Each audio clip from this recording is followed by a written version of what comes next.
not a financial advice. Let me give you some background. I have a master's degree in financial engineering from NYU, and I'm trading option for the last 2 years. Yeah, I mean, it was hard, of course, at first, but you're getting better over time. So let's go over GME. A lot of the data provider out there are telling you that the short seller covered the shorts. So let's start with a simple question. Why do they need to do short ladder attack? If they cover, the stock will come down. Why do they need to use their short ladder attack over and over and over again? My answer is they don't. Of course, I could be wrong. Let's go over some numbers. First thing first, go to Yahoo Finance, search GME, and check who is the biggest holder, the biggest institutional holder. They hold 140% of the stock. How is that possible if they hold 140%? And this massive number of retailers are buying. I still don't buy it. Second, check the trading volume each day, which I do, which I do every day. So when the price coming down, it's 100 shares. But you gotta understand, when you sell something, somebody has to buy it. So who buys in 100? It's hedge fund. My understanding is that they trade with each other to bring the price down. But every time they bring the price more down, retailers are buying one, 2, 3, 5, 10. Small amount. They're just buying a small amount, accumulating. So what's gonna happen is that there are some paper hands, they sell their stock, but the diamond hands, they're gonna keep them. So the size of the short should increase more and more. It doesn't decrease. I mean, can you trust the numbers that come out of the Bloomberg? I don't. Maybe I'm wrong, but Bloomberg, what's this? How might Bloomberg become a billionaire? He worth 50 billion or something. He sell the data to the hedge fund and big guys. You know how much it costs to use a Bloomberg data? It's more than $2,000 a month if you want to have one terminal of Bloomberg to get your live data feed. $2,000 more than most of the people's rent in America.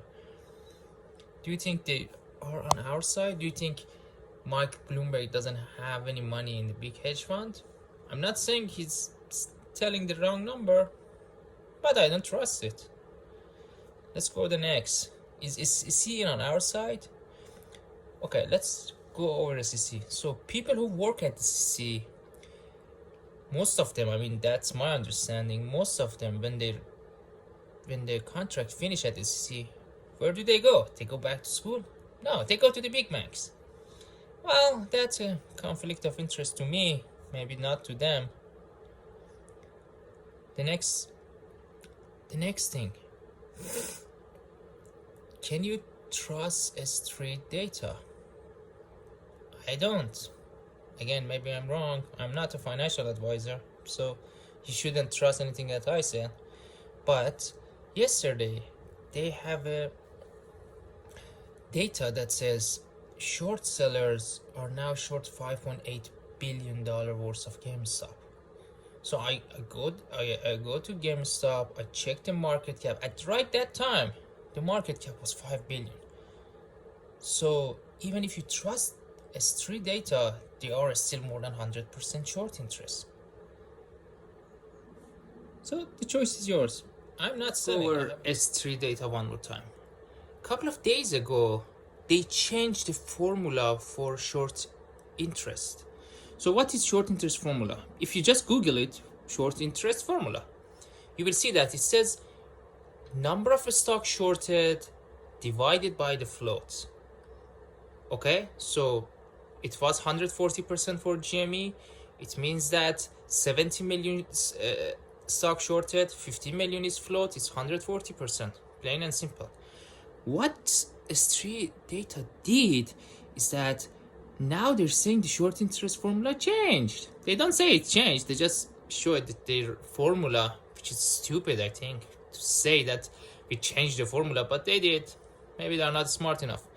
So now they're saying the short interest rate is short interest divided by short interest plus the float.